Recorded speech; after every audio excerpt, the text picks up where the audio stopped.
Have you ever met someone who felt like destiny? So familiar, so intense. It was as if your soul recognized them instantly, and yet you couldn't keep them. They slipped through your fingers, not because of a lack of love, but because the circumstances didn't align. Maybe they lived too far away.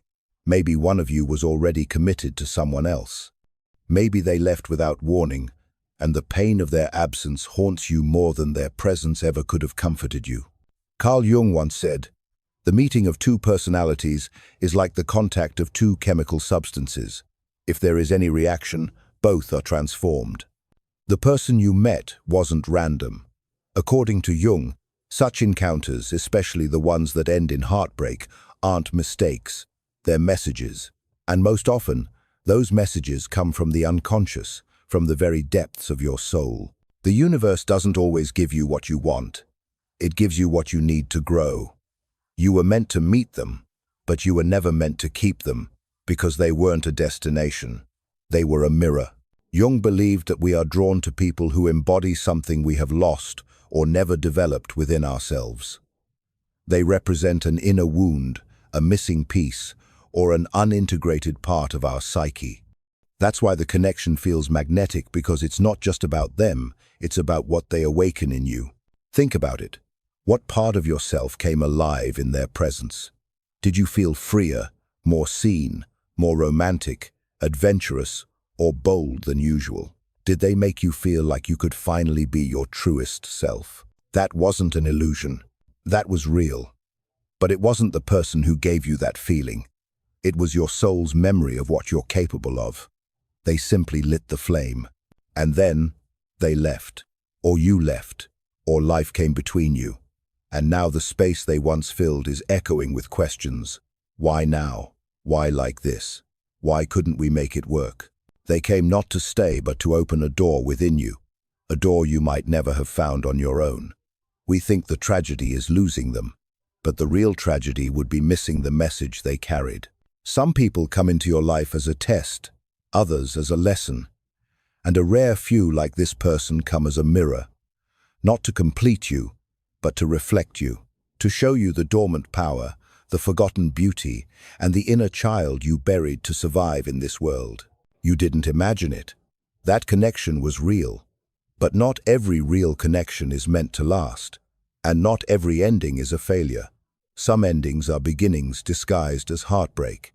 Jung taught that the unconscious communicates through symbols, dreams, synchronicities, and people, especially those we feel inexplicably drawn to. He called it the Anima and Animus, the inner feminine and masculine aspects of our psyche. Often, the people we fall hardest for are those who embody our opposite inner nature. Sarah might fall for a man who represents the boldness she's repressed. Michael might ache for a woman who radiates the emotional depth he's never dared to explore. But these connections aren't always sustainable. Why? Because they're not grounded in reality. They're rooted in projection. You weren't just loving them. You were loving the part of yourself you saw in them. Jung warned us about the danger of projections. He said, "Until you make the unconscious conscious, it will direct your life, and you will call it fate." Maybe this person felt like fate, but maybe they were a symbol, not a soulmate. The question isn't, why couldn't we be together? The question is, what part of me did they awaken, and how do I keep that part alive on my own? Their presence cracked something open in you. A new version of yourself began to emerge, more honest, more vulnerable, more alive. That version doesn't have to vanish just because they did. You can still become the person you were when you were with them, because that person wasn't an act. It was the truest glimpse of who you're meant to be. And that's the secret Jung would whisper to you if he could. You were never meant to possess them. You were meant to remember yourself through them. It's tempting to hold on, to replay the memories, to wonder what might have been if things were just a little different. But the more you cling, the more you suffer. Because the lesson isn't in rewriting the past, it's in reclaiming the parts of you that came alive during that chapter. You must let go, not of the memory, but of the attachment.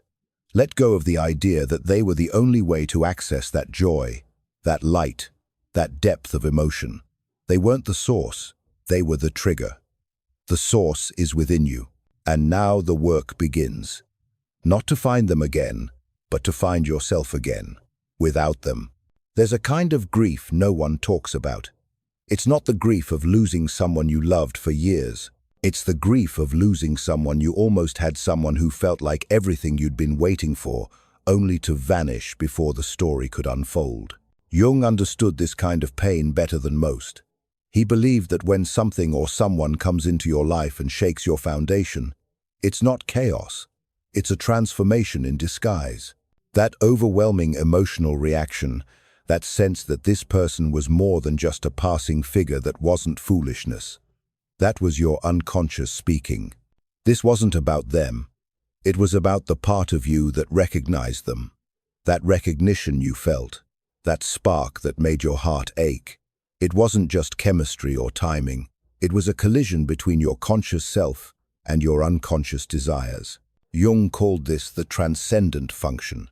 It's what happens when your current self meets a force strong enough to bridge the gap between who you are and who you're meant to become. And often, that bridge is a person. Not a perfect person, not a permanent person, but a necessary one. They show up not to build a life with you, but to shake the life you've built, to reveal where you've been asleep, where you've settled, and where you've forgotten how to feel. They didn't come to stay. They came to stir your soul. You might be asking yourself right now, if this was all meant to teach me something, then why does it hurt so much? Because real growth always starts in the dark. The seed doesn't bloom until it breaks open. The soul doesn't evolve until something cracks its surface. And what cracked you was them. That's not something to hate. It's something to honor. They didn't ruin you. They revealed you. They pulled something sacred out of you, your vulnerability, your tenderness, your longing. And while they may never know what they gave you, you know, and that's enough. The tragedy isn't that they left. The tragedy would be pretending it didn't matter.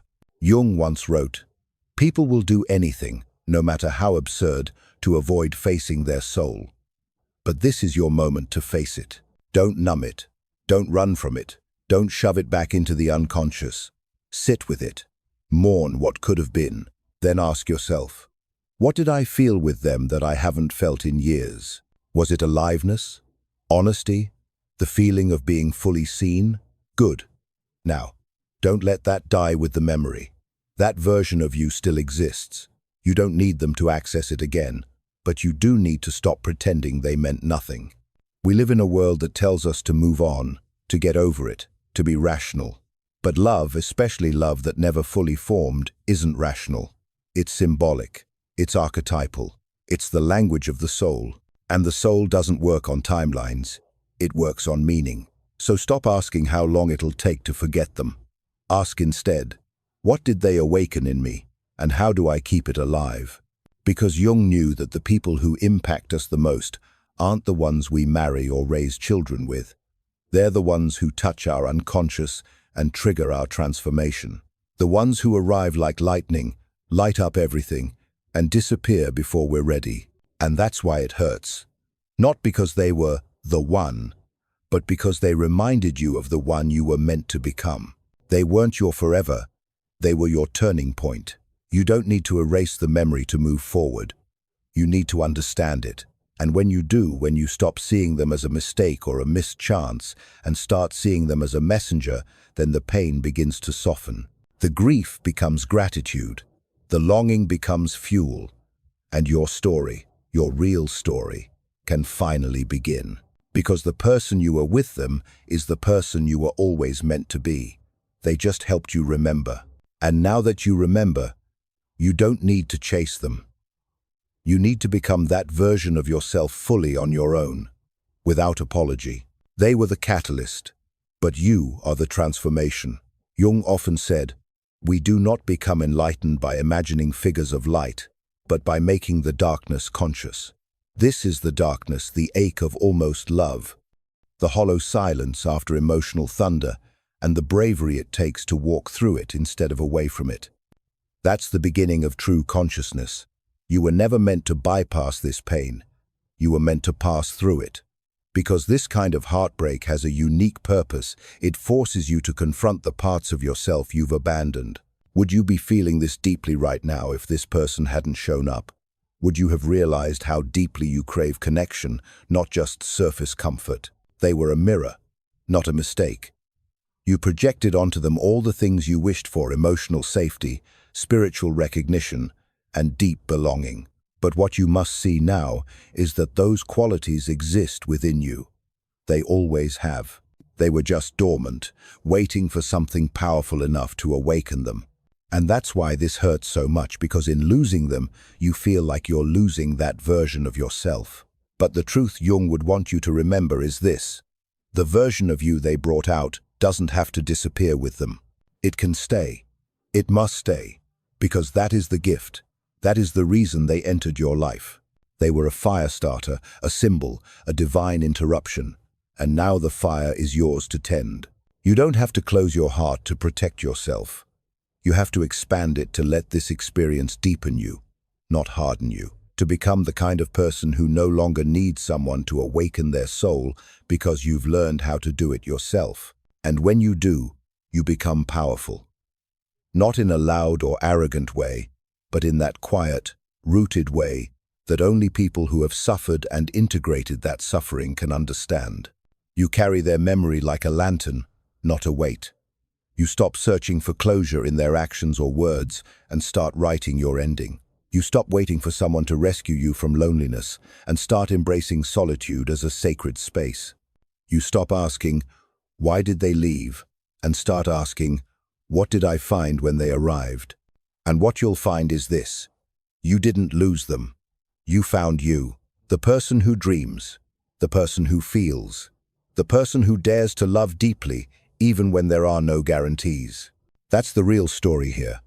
Not the love that couldn't last, but the self that did, the self that rose, the self that remembered, the self that no longer settles for half-truths, for numbness, or for relationships that don't stir the soul. Because now you know.